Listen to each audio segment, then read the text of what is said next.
that you have experienced, some technology in this space and a pre-bill Mhm. auditing program, what advantages would you say there are in transitioning to pre-bill versus doing post-bill audits?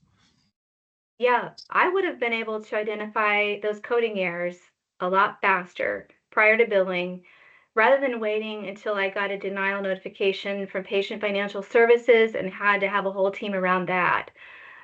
So some of those coding errors I thought of, that I think would have been great if I had it in pre-bill back in my previous role was those high dollar opportunities like end taps or like missing PCS codes for Impella or PSIs and hacks that can affect our quality scores or NCCI edits or HCCs.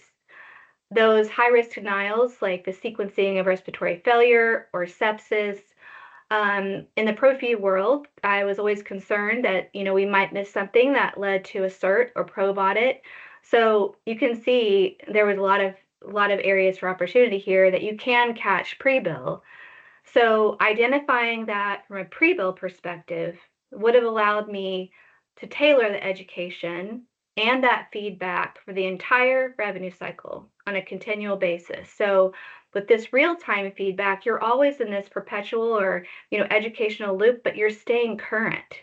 You're not waiting to the denials here and then you're having to correct claims in addition to having to also educate providers, educate your coders. So you're getting that done ahead of time so that you're not also working it in the back end. So you can also improve your clean claim rate and get those claims paid faster and correctly the first time.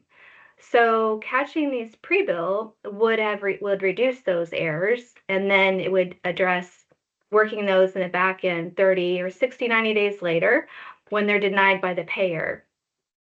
And you also don't want, I could have prevented this from happening where you have coders, establishing these well laid out patterns of incorrect coding.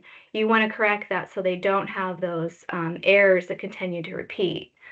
So we do know that a clean claim gets paid faster, and we know it enhances cash flow. So as coding issues get corrected earlier, um, in the revenue cycle, you've got a lot of benefit there. So the last thing I can think of here is a byproduct of all of this is when we recognize those claim issues that are payer issues that need to be addressed with that payer, you're able to have that communication with that payer quicker.